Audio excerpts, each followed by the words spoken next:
বানিয়েছো। তো আমি সন্ধেবেলা এটা বানালাম।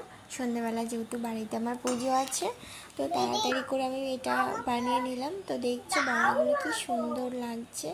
আর সব সময় দেখবে ভগবানের ভোগ নিবেদনে যদি কোনো প্রসাদ আমরা দিই, সেটা এমনিই সুন্দর আকার গ্রহণ করে। সেটা যেই যেই যেমনভাবে দিক না কেন, সেটা যদি মাটির ডালাও কেউ ভগবানকে নিবেদন করে, তার কিছু না দেওয়ার থাকে, সেটাও কিন্তু তিনি গ্রহণ করে। তবে অবশ্যই ভক্তিটা মাস্ট থাকা প্রয়োজন।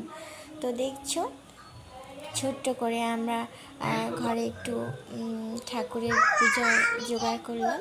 ঠাকুরের যেহেতু জন্মদিন আজকে, সেহেতু কী করে তার জন্মদিনটা ভুলি বলো। সে তো সারা জীবন যতদিন আমরা বাঁচি, সে সারা জীবন আমাদের জন্য করে। তো তার জন্মদিনে যদি ছোট্ট করে একটুখানি যদি না তাকে শুভেচ্ছা জানাতে পারলাম, তাহলে তার জন্য আর কী বা করতে পারলাম বলো। সবসময় তো নিজেদের জন্যই করি, নিজেরা ব্যস্ত থাকি।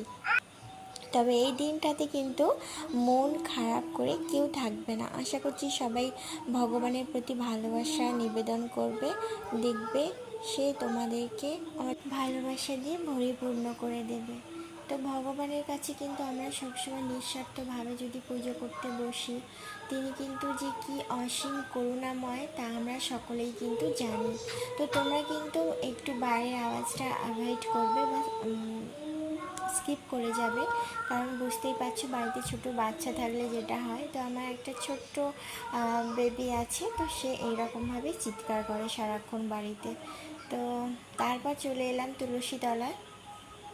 এখানে একটু ছোট্ট করে ফুল, মোমবাতি জ্বালিয়ে আর প্রদীপ জ্বালিয়ে ধূপ জ্বালিয়ে তুলসী মহারানীকে প্রণাম জানালাম।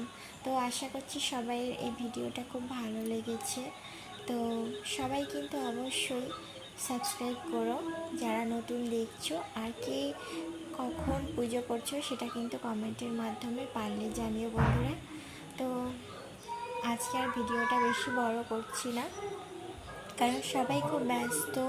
আর আজকে সবাইয়ের মন এতটাই একটা ডিভাইন পাওয়ার দ্বারা পরিপূর্ণ থাকে। আশা করছি সবাই যে যতটা যেমনভাবে পারবে সবাই সবাইকে হেল্প করার চেষ্টা করো।